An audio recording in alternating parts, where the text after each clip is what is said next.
Good evening, everyone, and welcome back to your award-winning, I'll never tire of saying that, Island Gateway to all things geek. We are Ocast, live from the Outer Hebrides, and something a little bit different for you tonight. We are speaking about, these things that we love and how they can shape your life and your worldview and that, and who better to have on than the former co-convenor of the Green Party, Patrick Harvie. Welcome to the show, Patrick. A pleasure to have you on. Thanks for the invitation. Nice to be speaking with you. Yeah. And also, congratulations, you recently re-elected, and for your own party as well. You are quite happy with that little result you had, aren't you? Yeah, we pretty much doubled our numbers in the Scottish Parliament. I've been to so many Glasgow counts over the years thinking we're going to finally get a second seat in Glasgow, and walked away disappointed. And this time we didn't just get one extra, we didn't just get two extra. One of them was a constituency, and so I've now got two colleagues in Glasgow for the Greens in the Scottish Parliament. So I was overjoyed. Yeah, you've got two people you can pass the buck on to. Not that we're saying that you would. We will happily share the burden and support each other. And so joining me tonight, and it's, for once, it's not Red Dwarf we're talking, but something equally as interesting, I would say. Ralph, what's happening with you? Yeah, all's good. Been really, really busy, but in a good way. Not a bad busy. So a good busy is full-on days, lots of photography, work at the moment. So yeah, that's been great. I haven't found much time to watch any sci-fi. That's the only problem. So I've got to try and sandwich a few Red Dwarf episodes in soon. And so with that, I'll hand over to you to kick off the discussion tonight. Thanks, Cal. So hi, Patrick. Great to meet you. And had a look at your sort of sci-fi resume online. I don't know why I use the word resume. Sci-fi CV. And I think we share some common ground. So my first kind of question to you is, what's your earliest memory of sci-fi kind of growing up? What was your first influential bit of sci-fi? I think the first that I can probably remember would be watching the Clangers when I was very, very wee. It's still, I think, a really, really delightful little program. The kind of school of children's TV that it came from, the Oliver Postgate, Peter Furman sort of team that produced things like Ivor the Engine and Bagpuss. Yes. and others, produced the Clangers, these tiny little 5-minute, very sweet, almost morality tales, some of them, just about kindness and being nice to each other, and set on this bizarrely tiny little world that the Clangers lived on.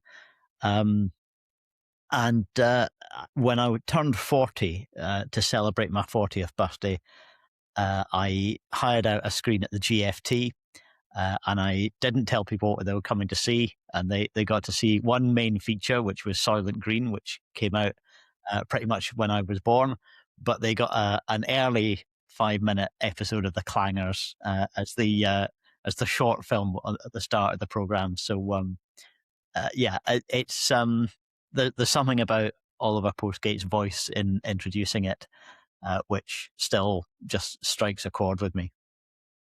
Absolutely, that voice was so distinctive, wasn't it? And I grew up in the same era, and I can still picture those episodes. Not that much happened in them really, but what did happen was always struck a chord. And of course, the use of the Swanee whistle was the ultimate alien speech pattern, wasn't it? Really, just thinking about your 40th birthday celebrations, though, that combination of the Clangers and Soylent Green, I'm sure that's never been replicated anywhere else. I love a good dystopia. Absolutely. I nearly wore my Soylent Green T-shirt today. I thought, no, it's not subtle, so I didn't wear it tonight. But that's an amazing film we ought to discuss at some stage, Cal. That should go on the list. It's a very quickly expanding list to have in the background. Absolutely. Films that we've been asked to cover. So. Clearly, there's a love of Doctor Who that you seem to have from articles I've looked at, and we grew up in that same era. I was born in 1972, so Tom Baker is my Doctor, and And I still think that the influence of the writing and of the characterization and the stories had a huge influence on me personally, not just in a enjoyment perspective, but in a way I kind of deal with things. This is sounding really serious, but it's a big influence on me, basically. Talking more specifically about Doctor Who, are there any particular memories you have of thinking, wow, that's how I'd like to be, or that's how I'd like to react from your Doctor Who interest? I mean, I feel very much as you just described, to be honest. I think, I mean, I was within a year of your age. I was born in 1973, and so I do just about remember some of the Tom Baker stories. Um, some of them, which I watched again when I was much older, seemed so familiar already that I think I must have seen them and forgotten them, seen them and not had a conscious memory of them when I was very wee. But I think it was the first regeneration sequence when Tom Baker turned into Peter Davison. I think that's when suddenly the program stood out for me, and I thought, actually, this is something completely different than other characters. Um, and now at my age, I'm struggling to understand why my writers haven't got around to my regeneration sequence, because this old body's starting to wear a bit thin as well.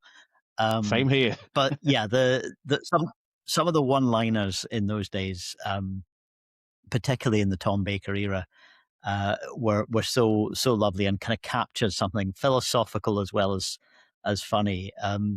One I can't remember which episode it is now, but they arrive on some space station or spaceship or somewhere that it seems as though there's something going wrong, and the companion just sort of holds him back and says, maybe we shouldn't interfere.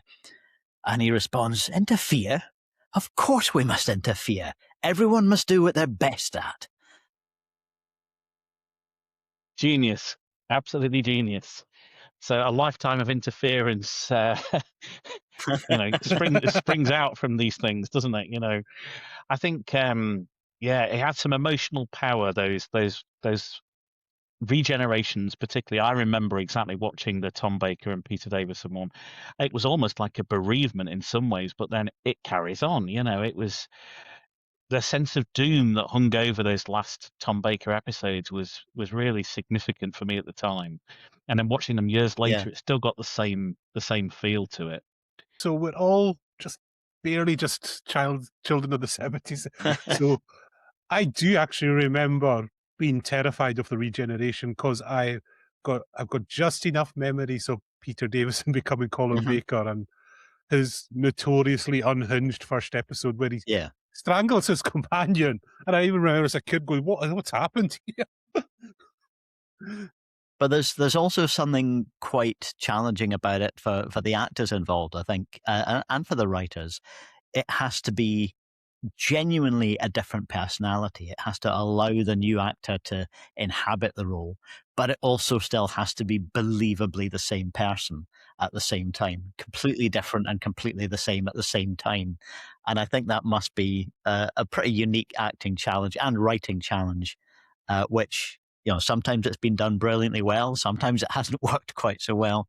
But I hope, if it does continue to have a future, I hope that's something that new actors and writers have the opportunity to try and reinvent in that way.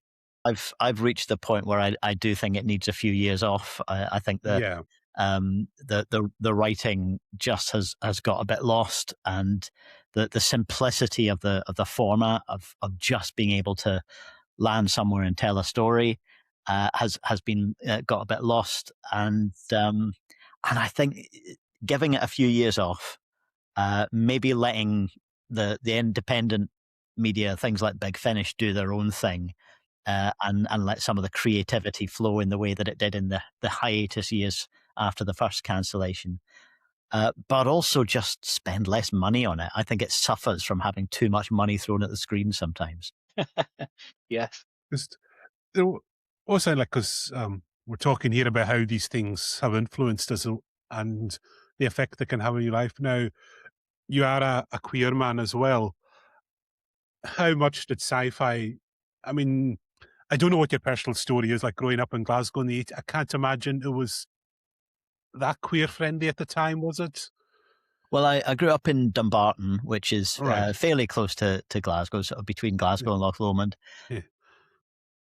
And yeah, I mean, it was a fairly hostile time, and school was didn't feel like a safe or supportive place to be. I think I always knew my family would be supportive, but yeah, I mean, as a younger child, before I had words for those kind of feelings or for that part of my identity, there was always just a sense of otherness, and otherness and alienness can have some overlap sometimes. And so I think there's something about science fiction that that can allow a different way of thinking about what it is to be different or what it is to be out of place. Uh, and maybe there's some overlap. Maybe that's one of the reasons why queer communities have a real affinity with science fiction and with fantasy. Yeah, and especially what you're talking about with Doctor Who, because he does have that otherness, and especially in the later Who, he's the only one. So that must have kind of quite big power in the queer community, because I guess for a lot, you grow up thinking, I'm the only one like this. Why am I Yeah, so different? And then seeing this character who can yeah. run around and save the day and be a bit different. Yeah. Or when you're growing up and maybe not having a sense of why it is you're different. Again, that sense of a character with some mystery that you don't really know why he's different or exactly what his backstory is. Um, Again, that's something that can feel relatable or feel familiar, even if you don't necessarily have all the answers. It's that sense of having more questions than answers that's familiar, I think. The Doctor was always different, wasn't he? In every environment he was in, he exuded difference. And I think that's something about sci-fi is that we are acceptable of the individual. There is no normal in sci-fi. There's no normal in OCAST for certain, is there, Cal? But I think, Oh, definitely not. yeah, definitely. Yeah. I'm just going to quote one of our hosts. I think it was Rick had said this. So when he finally, we have Ocon. You probably do, Patty. We have our little convention up here, and I Ocast is know of like, it, yeah. yeah, and so we're like an offshoot of us. Hmm. And Rick is a stand-up comedian based in it, but he comes up and hosts. And one year he came in and he finally met all the Ocon staff and volunteers together. And he just says, man, the autism levels are off the scale in this room. So when you're talking about that, yeah, I think it's fairly obvious when you see us all together. It is, but it's an amazing group, and I think there's something to be said about being part of something. Sci-fi enables you to be part of something, even when you don't feel you fit into the cultural norms and the stereotypes. And I think I found that with various sci-fi things I've been involved in over the years. So, Patrick, I'm going to bring politics into it, which of course we had to inevitably. Hmm. Can you hark back to a time when you something stirred politically, maybe as a result of watching sci-fi when you were a child, or maybe a bit later on? I don't know enough about your journey to know if the sci-fi has been an influence on that. But is there anything that jumps to mind? Well, I was brought up by quite a political household. My mum and dad were both uh, politically interested, and the news was always on television. Sport never was. So there was always that sense of growing up with the understanding or the expectation that news and current affairs and politics mattered and that we should follow them.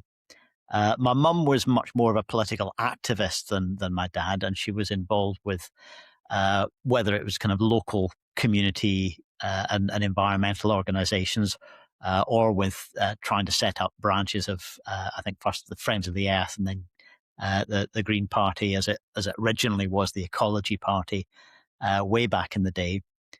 So there always been that influence at a personal and a family level.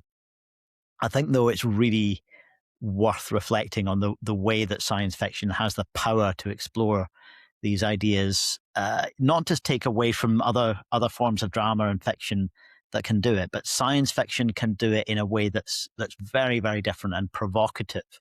I mentioned dystopia a while ago, for example. Well, if you're looking at societal challenges, whether that's poverty, whether that's environmental destruction, whether it's the fear of war, dystopia is a way of taking that to its conclusion and exploring it fully. It's also, something that allows you to examine aspects of how we live at the moment that could be heading in the wrong direction. Um, but even those kind of popular sci-fi programs like Doctor Who and Star Trek, where you still get kind of grumpy older people sometimes saying, "Why do they have to be so political these days?" Well, they always were. If you think back to the Daleks being one of the first baddies in the very, very early Doctor Who episodes, they're quite explicitly an embodiment of Nazi or fascist ideals about the eradication of difference. They're a military tank-like vehicle turned into an individual kind of baddie or malevolent creature, and yeah, those ideas are inherently political. And then you spin forward a bit and you see things like if you remember the story The Green Death, where the baddie is an evil chemical company. The goodies that the Doctor allies with are a ragtag bag of hippies and environmentalists and academics living in a commune.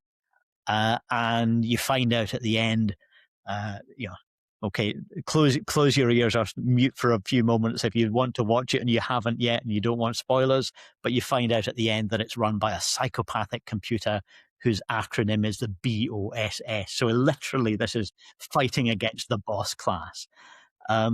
So yeah, there are always these strong, articulate political ideas, but expressed in a different or a more provocative way.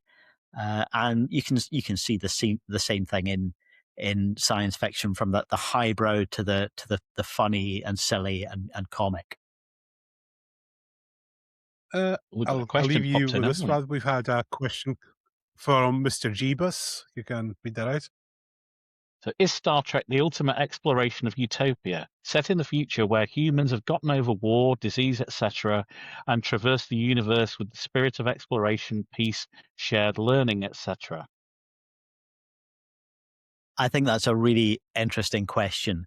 And I suppose coming from a time when people did have a positive and optimistic view of the future, and that was easier to believe in than perhaps it is today, this idea of the future being shiny and bright and problems like poverty and disease had been solved, and traveling to the stars was part of that optimistic vision. But I think if you look at most generations of Star Trek, you will find elements where the utopia has cracks in it. And some of the strongest stories within Star Trek, I think, have been where a captain or one of the principal characters is forced to confront what's actually going wrong with that utopian vision. The fun, in several really good stories, the Federation itself is shown to have really deep-rooted corruption going on, or where the ideals have not been upheld. Whether that's trading arms to terrorists, whether it's suppressing the free speech or the human rights of individuals, or treating data as a piece of property, and that story that kind of made the comparison with slavery, with how an artificial life form would be treated. You can find these cracks in the utopian idea right throughout Star Trek, and so I think it's interesting that I think a lot of people would find it harder to believe in a utopian science fiction. If something new was to come along now, I think people would have a slightly darker expectation of the future. But even when they were telling stories that were on the surface in a kind of slightly more utopian context, there were deep seams of dystopian storyline running through it as well that you can find in pretty much every part of Star Trek from the beginning right through to the modern stuff. Yeah. Again, was there a specific bit of sci-fi that maybe kind of, I don't know, crystallized your kind of green worldview? Is there anyone that, like you say, you would point to saying, or if anyone who's interested in green politics, watch that. That kind of explains it very well. Um, well, I'm going to mention one that probably doesn't sound on the surface as though it'll make sense. And I don't think I perceived it in this way when I first watched it. But the more I watch Star Wars, the more I see it as very compatible with this idea that green politics says uh, progress isn't linear. Progress isn't something that we can take for granted. This idea that you've got people living with incredibly sophisticated machines, again, the ability to travel the stars, artificial intelligence and robots that can do things that are way beyond anyone's expectation today, incredible level of technology. And yet, in film after film, you see huge numbers of people just about scratching a wretched living out of the dirt. That technological progress is not the same as human progress, and that the hoarding of wealth by in some parts of the story a military industrial complex, and in other parts of it by a more kind of capitalist class of the wealthy. Um, that it demonstrates a corruptness to that kind of society because so many people are left in a state of poverty or desperation or exploited by criminal classes. And so that sense of a mismatch between growth or technological progress and human progress, I think is very relevant to green politics, even though on its surface it doesn't look like it's a story about that. I think again that's a theme that you can find right the way through it, and Andor, of course, I think is the ultimate expression of where that political interpretation of the Star Wars universe actually came to fruition in a really really powerful way. Just following on from that, just thinking about this whole utopia dystopia thing is, you could argue that Elon Musk is living his utopian lifestyle, but of course there's a lot of others who are living a very dystopian lifestyle. And you look back at authors like H.G. Wells, for example, who I mentioned in the pre-chat to this, is that you've got things to come, which I think is a really visionary film that's almost forgotten about these days, but it covers so much of what is a utopia? Is it an enforced utopia? Does it Mm-hmm. remove choice? Does it remove flexibility for human expression? It's just such an Yeah, interesting area to look at, and I think educationally we need to get younger people thinking about what choices their society is going to look like in the future and feeling empowered to get yeah. involved, because it's so easy to just think, well, this is the way it is. And I think that's the thing about sci-fi is that you have that chance to challenge these concepts in your mind through what you're reading or what you're watching or what games you're playing, etc. Yeah. No, absolutely. You remind me of the E.M. Forster story, the machine stops, and there was a TV adaptation of that in, I think, was it the early '60s or maybe even might even have been the late '50s, um, and it prefigures things like the internet and other forms of technology, kind of video conferencing like we're doing now. Uh, but it also feels incredibly relevant to the experience we came through with the lockdown, and that sense of isolation, dependence on delivery systems. Uh, you know, the sense that there was a kind of atomization and a sense of people living in enclosed little bubbles. Um, Incredibly prescient. Uh, but again, I think it was a provocation, uh, really a lot more powerful than some of the more kind of contemporary fiction that we've seen on the same themes. but the sorry, there was another one in my mind that I was going to reflect on, but it's gone straight out of my mind. I'll come back to it if I remember. Okay, another comment there, Ralph, if you're... Yep. I'm Okay. putting all the work onto you, sorry, Ralph. Well, that's all right. That's all right. I'm happy to bear that responsibility. This is from Mr. Jeebus. There are four lights springs to mind too, very much relevant to what we're seeing in real life just now with the rise of post-truth civilization and the likes of the ICE killings in Minnesota. Absolutely. Yeah, I think that's from the two-parter Next Gen episode where Picard is being tortured by the Cardassian interrogator, and it's very very much kind of derived from 1984 and the insistence that the torturer doesn't simply want to hear answers to questions. He wants to force the victim to accept that their will is broken and to redefine what truth is. And yeah, the sense that we're now living in a world where disinformation is being bombarded at us on an industrial scale. And yeah, you mentioned Elon Musk. That I think there are some pretty toxic individuals in the kind of, if we can call it, the tech bro kind of world. Some of whom may, I suppose it's possible, genuinely believe that they're trying to do something utopian, that they're trying to build something that's like the science fiction stories that they grew up with, but it's turned into something deeply, deeply dangerous, something that can accelerate the destruction of the environment that we depend on. We see the incredible growth of environmental demands from things like AI hyperscale data centers and so on.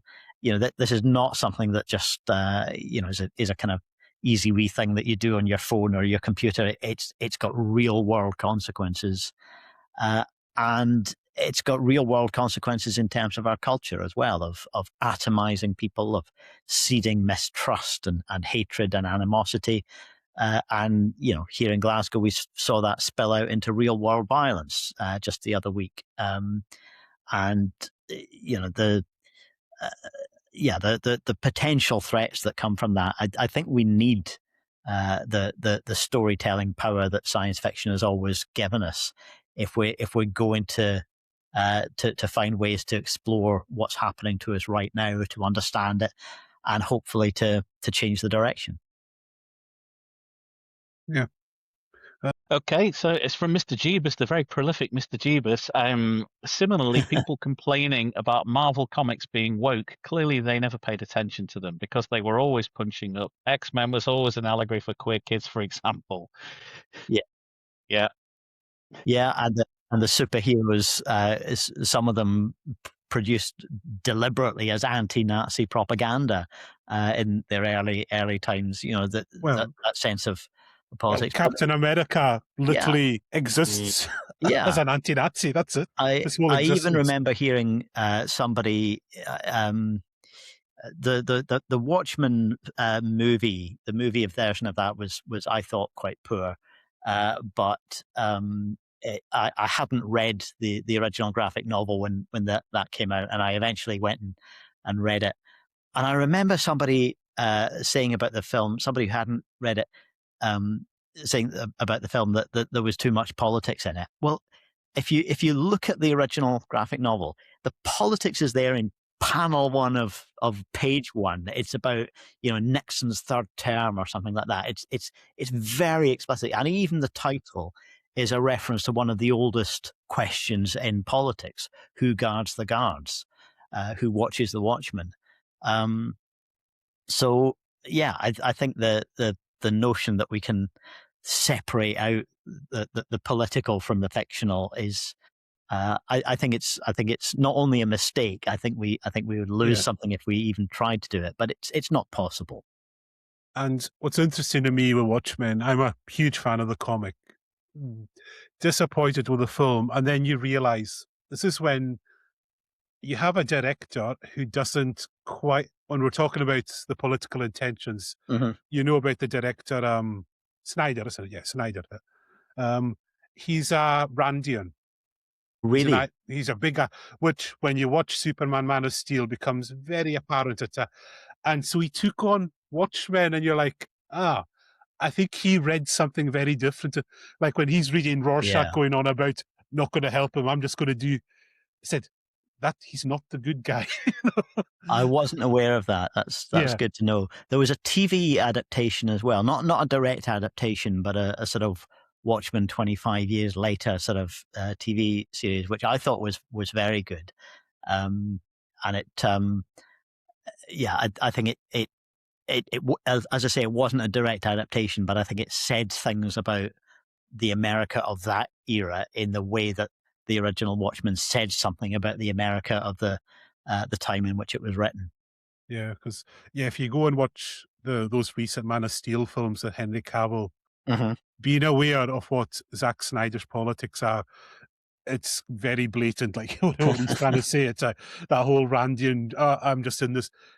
I couldn't stand those films. I Yeah. like Henry Cavill a lot. He seems, but those films would really tick me off. It's one of those just that. Do you remember Superman at all? There's only one Sorry, Superman, and it's we're off. Christopher Reeve, Cal. Heavily disagree there. If you have to have watched that recent one that was on BBC, Superman and Lois. I Okay. don't know if you see. I didn't Watch watch that that. one. No. Are you a Superman fan at all? I mean, I think I probably watched the films that came out when I was growing Yeah, up, when I was a yeah, kid, and it's maybe a little bit hard yeah. to Well, abandon that kind of yeah. concept of who a Well, character was. this my girlfriend at the time, we watched that Superman, and she's not a Superman. She can't stand Superman. Uh-huh. She adores that show to Okay. this day. Says one of the best things she'd ever watched. It said it's got so much heart and human, and it's about Superman being Superman and in that world and how he uses his power. It Okay. really explores the themes, and family's a big part of it and all that. It's a very rich character. It's Hmm. just, and nobody's watched it. That's what I can't. I teach this all the time. So if I can just get like one or two folk, go and watch it. It's so good. It's unbelievably good for a show that no one's ever watched. And so, and so I'm guessing, when did Star Trek come into the picture for you? Because, like I said, I always remember seeing you in Parliament. You always had that Star Trek pride pin on. But I've always been curious. When did because you said it was Doctor Who first, so Yeah, well, that pen, I only had that for a little while. The back fell off of it, and I lost it. But uh, no, the Star Trek was always on. The original series was always on. Usually on a Friday evening on the telly, and we would most Fridays we would go and visit my gran on my dad's side, who also lived in Dumbarton, and we would, have some dinner, have our tea, and watch a Star Trek episode. And I think I always felt that Doctor Who was better, but Star Trek seemed like it was always there, seemed like it was always on. Actually, the number of episodes was probably fairly limited compared with the huge long run that Next Generation had, for example. But um, yeah, I guess as I was a teenager when the next gen started, and I watched that and DS9 and Voyager, enjoyed those very much. And I think some of the more recent films have been excellent as well. Some of the kind of reboot timeline films were very, very good. and well, I just got to ask, as a fellow Trekkie, what's your favorite series? Your go to? I think Deep Space Nine is Star Trek at its best. To be honest, it's got That's a correct answer. Thank you very much. we didn't plan that in advance, but it's Yeah, got some really great, yeah. simple sort of bottle episodes, as they used to call them, the ones that don't really have to relate to anything else. They're totally self-contained. It's got some really good storylines as well, but it doesn't become soapy. It doesn't become like a kind of soap opera. Um, the characters do develop. It's got some really big ideas about godhood, both with the Dominion and with the Bajorans. This idea of what if gods were actually real? what if they're real, but they're not really gods? What are they then? Uh, Godhood and obviously the story of a war, and how a society that you know doesn't want to be warlike Hmm. responds to that kind of survival imperative, whether that's the Bajorans surviving the occupation, and obviously the parallels with Earth history that we live in today, but also how the Federation deals with a warlike threat from a hostile force, without wanting to become a kind of warrior culture. So yeah, it's got loads going for it, and it's also got some really good comedy episodes. I think Yeah. Star Trek's comedy is underrated sometimes, but the way that the Ferengi, who in Next Generation were almost cartoonish little kind of Yes. ape-like creatures. They've got so much potential to satirize American capitalism and greed and acquisitiveness. And in Deep Space Nine, that was really well fleshed out. That sense of a really good comic satire on Yeah. American culture. Yeah. There's just so much to do. I think it was the first time I was just about 13 or 14 as Deep Space Nine. And it was the first time I realized the power of was that episode you mentioned, bottle episodes, Mm-hmm. duet, which is stunning. It's a stunning episode that is that mesmerized, even as a 13-year-old boy, that held my attention. Like, I should have been into explosions and bright, shiny things. And, oh, look, there's a slight glimpse of cleavage over there. That's what in my mind. But that episode was just hooked me. And I think Okay. it does anyone who watches it, no matter their age. What That, do you think it was about that one that I think got it you was so the power powerfully? of it was just the power, because it's really just Kira and that Cardassian Hmm. alleged war criminal it's Yeah. just them talking to each other. And like, as I've gotten older, I'm really drawn to, powerful films where it's just a set number of people just talking. Hmm.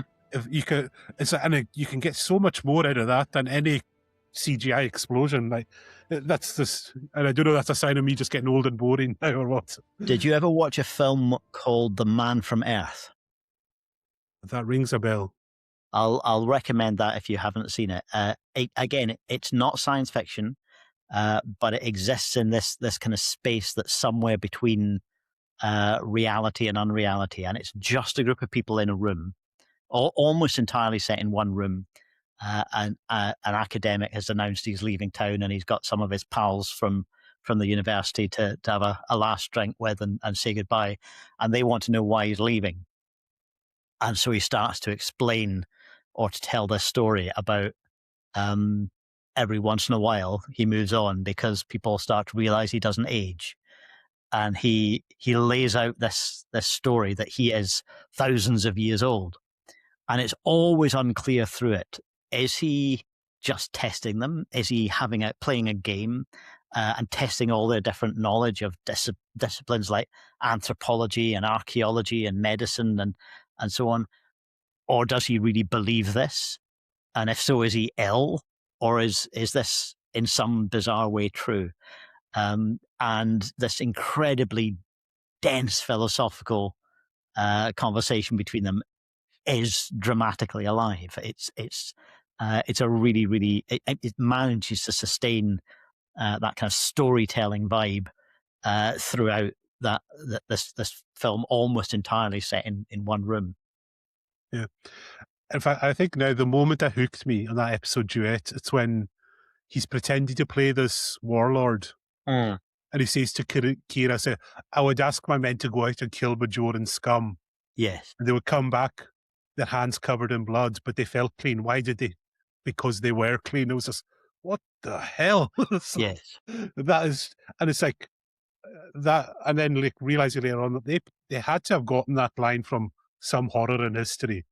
So that yes, kind of, that's got to be a reference to something. But probably. it was, But if I remember rightly, when you're watching that episode for the first time, you're aware that you as the viewer and also Kira as one of the characters, you don't know who's telling the truth or which bits of the story are being told honestly. And there's no narrator voice that can sort of lay it out for you. So you're trying to figure out, he's clearly not telling the truth about everything. So Yeah. what's his motivation? Why is he trying to Yeah. play one role one moment and another role the next? Yeah. I said, just for anyone, if you haven't seen Duet, and I think Gonzo and Mads, we're pressuring them. I know we've talked about, we're very much peer pressuring them to get watching Deep Space Nine. They're two Star Wars people, and we've just just get a Deep Space Nine straight away, and don't worry, you won't be disappointed. Because I the need to other go and thing, watch and I that suppose episode it's quite, again. and it's also quite relevant, and I suppose it is like with the politics that you're involved with, is that whole thing that the big takeaway away from Deep Space Nine for me was, this is utopia, but it also shows you this is what you have to do you have to fight for it. Because the next gen, it was always, we come, we save the day, we have a little moral lecture, and we disappear again. But in Deep Space, oh no, oh geez, this is difficult. Oh no, we've messed up. And then for a few episodes, you got to figure out, how do we move on from that? Yes. Which I'm guessing, like in your line of work, is something it's quite an important lesson, that. Well, yeah. I mean, I guess inevitably when you set a story in a space station in one location, they're still there, living with the consequences of each episode in the subsequent episodes. There's no moving on. It's not like Voyager, where it's constantly moving through a different bit of space. So, by definition, leaving every story behind. So yeah, the way we live in the real world is that we live with the consequences of our actions and actions of others around us. And so a story that's based not in a kind of wagon train in space originally, kind of sense of what Star Trek was described as, but one that's rooted in a particular place and a set of relationships, political and personal relationships. I think maybe that's one of the things that works better in DS9 than other iterations of Star Trek. Of course, they did something similar with Have to. Doctor Who, didn't they? When they put John Pertwee on Earth with Earthbound episodes, but it didn't quite work as well, I don't think. Looking back on those episodes, but yeah, with DS9, It's the an quality of interesting the writing was comparison. so good. It is, isn't it? It's like, Yeah. it's probably been done before, but the flexibility of that, let's move from a different location, a different time every week, Hmm. was great. And actually, you Yeah. think about it, it was a bold decision to root those stories in Earth or Yeah. Deep Space Nine, when you have such a Yeah. flexible plot that you can just do, moving from one place to another. Mr. Jeebus has just come Yeah. in with another killer question here. Is Patrick a Buffy fan? The truth has to come out, Patrick. I fear I might lose some of the room at this point. When I was a student, we watched the film, the movie of Buffy the Vampire Slayer. Loved it, and when the TV series started, it was just nothing like the film at all. It was a completely different vibe, and for that reason, I just never got into it. Maybe that's a retirement project, because I know so many people who love it. When I retire, I'll go back and watch something that I should have watched decades ago. But no, I'm afraid I just never got into the TV series. Yeah, because he's bringing back the 90s was just so much sci-fi on TV at the time. Like BBC Two and Channel 4, every night was just packed. It was like, that was like a nice little golden age of TV sci-fi. Like It stuff was, like apart from the fact there was Roswell no and all Doctor that. Who. No Doctor Who, though, Yeah. in those days. I know. Well, I think if I had to pick a golden age, I'd go back a little bit further than that.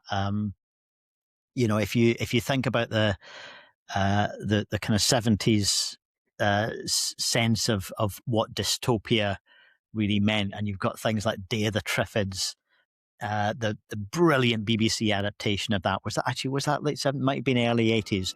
Yeah. But a little bit before that, you had Survivors. Yes. Again, this long. I think were there 4 or 5 seasons of that long running series. Anyway, you had in the first episode, again, no spoilers. In the first episode, the slight sniffle that's going around turns into a hideous pandemic that wipes out pretty much everything. But the story is not just about being a survivor. It's how you survive being a survivor.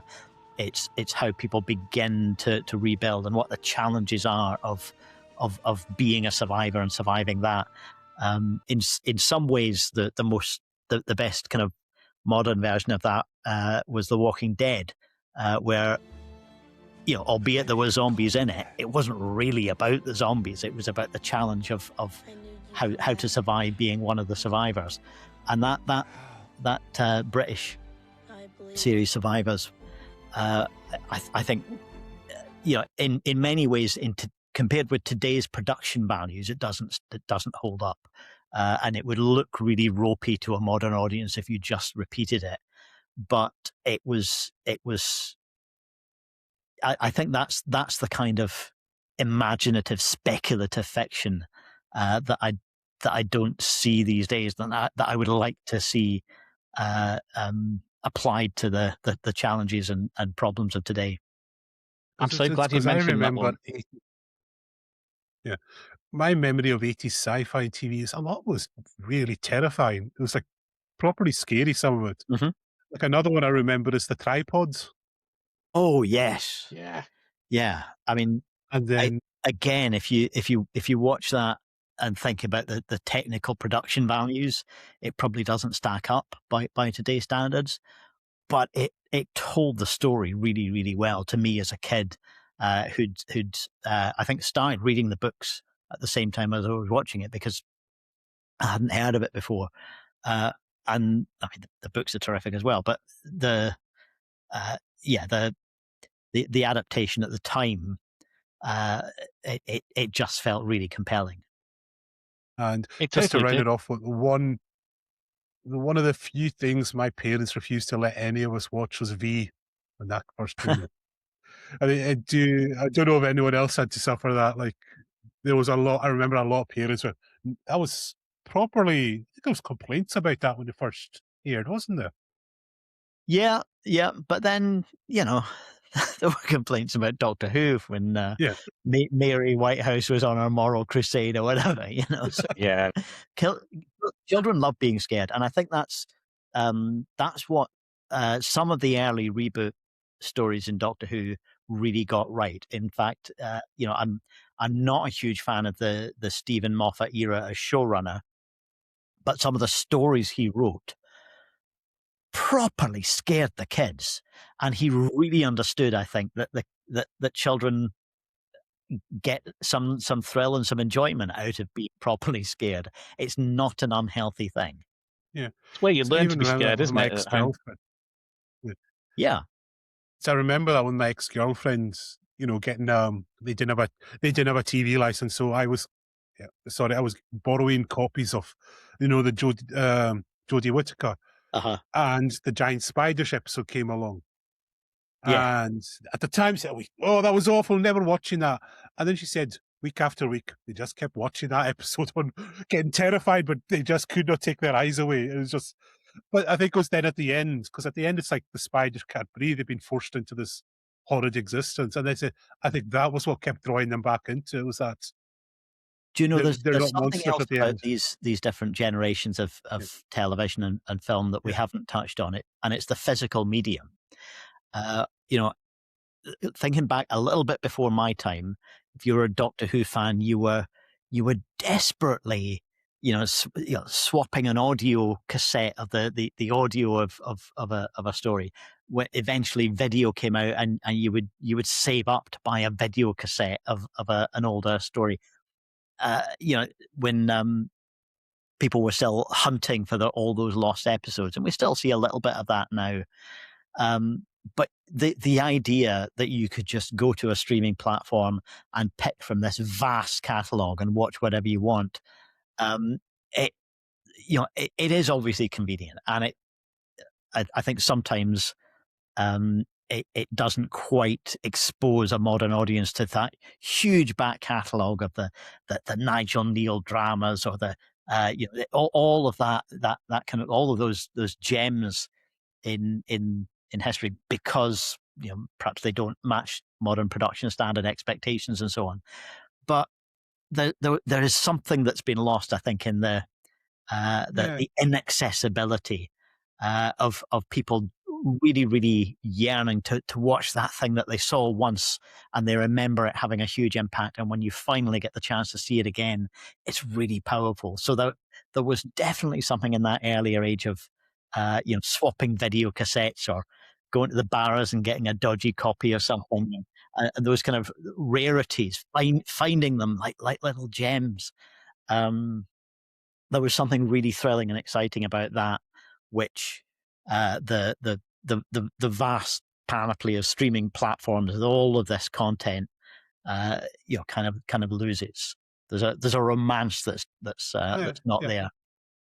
But with that, we have gained, and I'm always doing this on the episodes. I do praise Netflix for this one thing. They have heavily invested in foreign markets, Mm-hmm. Yeah. and there's something like what's it, Eleternot, which is an Argentinian sci-fi. Mm-hmm. Now, I didn't know this till I spoke to Gonzo. They said the original comic is revered in Argentina, and they were for years Hollywood badgered them into making a film, and of course they were going to. Was it going to be in Buenos Aires? It was going to be in Los Angeles. Mm-hmm.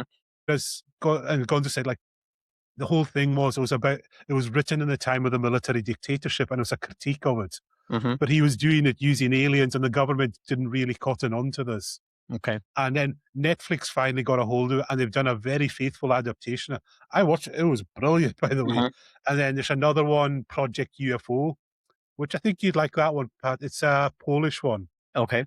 and it's set during the Solidarity era in Poland, Mm-hmm. and it's to do with alien abductions, and it comes together in a very interesting way in the end. You think it's this one thing, it's another thing, but then suddenly at the end you realize something else was going on the whole time. There's a huge twist at the end of it.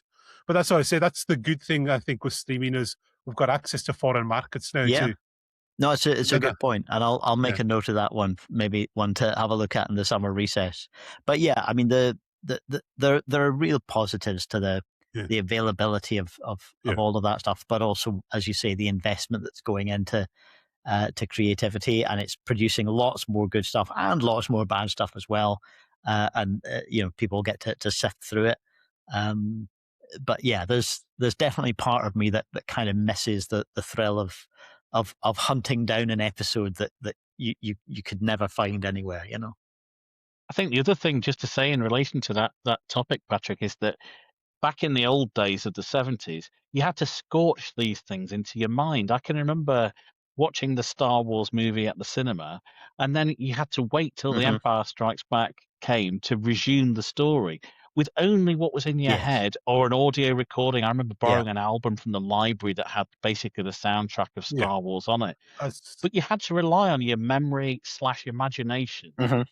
and conversations with your mates, what happened in that Yeah. bit, that kind of thing. That's gone now. With one exception for the Doctor Who fans amongst us, if you remember the Target novelizations, Yes. you could again get really cheap, affordable books that would relive the story that you saw on telly. They were in brilliant. novel form. Yeah. Yeah. I wish I And still had that's mine. something we have. Yeah. Because that is something we have. We've lost that as well. The tie-in novel, although we've had tie-in novel authors, I remember in the 90s and noughties going to the bookshop when it was Stargate and Star Trek. There was loads more adventures for you to get into. Yeah. And just something that you could just sit on, and that was your adventure just on your own as a kid. There was something to the powerful about that as well. Absolutely. And there was something I was going to bring up. And just other things, and I think we'd really need something like an anthology series. We've not had a really good, like the 80s Tales of the Unexpected, before that Outer Limits. Yeah. We've just missed that, I think. Just a space for creators just to put these incredible little short stories out there. Yeah, I mean, there's been a couple of attempts. I mean, I think Black Mirror is a bit like that. And there was one, was it called Electric Dreams or something? That didn't last as long. There have been a couple of attempts like that, but I think the the tolerance for producing something that's hit and miss. You know, if you're going to persuade, whether it's Channel 4 or Netflix, to produce something like Black Mirror, you need to persuade them that every one of them is going to be great, and that they're going to want to put all of this stuff out. Whereas, you know, if you think back to some of those like Tales of the Unexpected, like Twilight Zone, actually stuff like Doctor Who as well, there was almost a sense that it was like repertory theatre, and they were just churning out vast amounts. Some of it rubbish, some of it great. You wouldn't have got the great stuff if you hadn't been willing to produce some that was you know, less kind of less brilliant. You know, it was about volume, as well as the kind of it wasn't just creative genius after creative Yeah. genius. You know, Yeah. and I think there's something about modern broadcasting that has lost, apart from soap opera, and soap opera is dying as well at the moment. It's lost that sense of having a volume of production that's like Yeah. repertory theatre. You know. Yeah. I think it's just in the creatives in general now. I know some musicians and that, and it's just they don't want to take risks anymore. Yeah, that's it. It's like I know someone and he's a songwriter and he's just said he's basically had labels say if you don't have so many followers on social media, Hmm. too risky. We can't Yeah, get in. They're not willing to invest in talent anymore and see what yeah, happens. yeah. Same thing with comedy. I think the kind of experimental approach to just letting something that wasn't a surefire hit have a go. Yeah, that's the way a lot of brilliant British comedy happened, and some rubbish stuff came out as well. But that's fine. You're only going to find a few brilliant things if you're willing to try and let people fail as well. Yeah, we've not had anything since that alternative movement of the 80s and 90s to rival that in British comedy, have we? There's some incredible stuff came out of that, like you know, and like you wouldn't get a New Statesman now as well. They would be too scared of that. All right, Ralph, we're just about coming up to closing time. So, any last questions there? Um, I don't think so, but I'm really glad that you referenced Survivors, Patrick, because I think it's a program that's not Hmm. referenced very much. And I rewatched it during COVID, having seen it a few years earlier on Okay. videos and things. And I just think, like you say, it wouldn't stand up to being shown again. Or if you showed, you know, a young person it, they would, you know, it doesn't look great. Lots of people in flares, you know, all Yeah. filmed on kind of Yeah. video and you know, it doesn't look brilliant. But the writing is absolutely Yeah. visionary. And Cal, if you haven't seen Survivors, then you really should. There's Yeah. one episode in Make particular. make sure it's Make sure it's the original, because they did do a really bad remake. They Like did. Day of the Triffids as well. They did a really bad remake of both of these, but the originals were terrific. But there's Right. that ability they Okay. have to make you think, which is well worth exploring. Yeah. Yeah. So, just so as we're coming up, what we usually do with our guests, we spring this on them. Are you ready to do just some silly quickfire questions, Patrick? Go for it. Okay, right. Number one, what's the most geek rage moment you've ever had? Just a full on meltdown over something tiny in geekdom. Oh God. I think that probably happens more with computer games for me. The sense of a puzzle that eventually you solve, but you spend weeks thinking, well, this doesn't make any sense. If you were suddenly written into Star Trek, what job would you absolutely not trust yourself with on the Enterprise? Oh, don't put me in charge of the weapons. All right. Which cult TV character do you secretly think you could beat in a fist fight? Um. Oh, I no. I'm going to resist that. I'm going to push back against that one. I'm not interested in any character who would even bother having a fist fight with me. All right. What's the nerdiest hill you will die on, no matter how wrong everyone says you are? I think I'm going to go back to that point I made about Star Wars, about it being threaded through with a story about how human progress and technological progress aren't the same thing. If Scotland had an official sci-fi mascot, what would it be? Gosh, genetically modified haggis, I suppose. uh, right. What's the most chaotic thing you've ever brought to a convention? Um, Chaotic thing. I used to go to prisoner conventions when I was in my teens. If you remember the prisoner, and I had a costume of one of the characters in was it the second last episode, who was this kind of open neck shirt and a kind of slightly hippie vibe. I can't remember what the character was called now, but my version of the costume was chaos. all right. If you had to replace your ringtone with a theme tune from geek culture, which one would ruin your life the most? Uh, I'd like to replace my ringtone with a TARDIS materialization sound. Can I have that? You can have that. Okay. Which fictional universe would you last exactly 14 seconds in before immediately being killed off? uh, oh, yeah. I think Jabba the Hutt would probably throw me into the pit to be eaten up. Your dancing skills wouldn't pass with with them. No, no. We're not going to ask you if you'd wear the gold bikini or not. um, what's the most cursed piece of pop culture merchandise you own or have ever owned? Oh gosh. Oh, I can't think of anything. I'm not big on merch, to be honest. All right. I'll look around. Um, I've got. I will show you this. I've got a picture on my wall of Patrick Troughton and the Daleks. Can you see that? Can just Just see a dark about. corner. Yes. Sorry. Yeah. Yes. Oh, yeah. We can see it now. Yeah. Yeah, that's pretty cool. And so number 10, you'll probably be very relieved these are coming to an end. If you could force every MSP to watch one cult film as mandatory homework, what's the pick and why are they going to hate you for it? Oh gosh. Oh wow.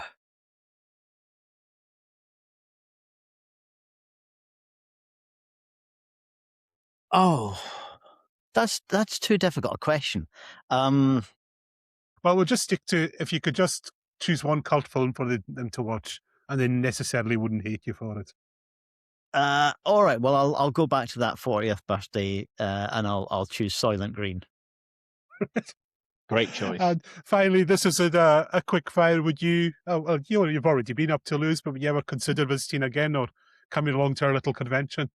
I'd be very happy to. Yeah. Obviously, if you can arrange a teleport or a TARDIS, it's going to make the trip a little bit easier. Yeah, still, I think the Calmac. TARDIS is still be Or more reliable than Calmax. or an airship. If we can replace the ferries with airships, that would be I, efficient, and it would have a nice sci-fi vibe I've about just got a picture of you coming in, dangling off an airship, dropping into the, making this understated entrance into our little convention. Well, thank you so much, Pat. It's been an absolute pleasure. Thanks for coming along. It's been a great conversation. And Ralph, your final thoughts there?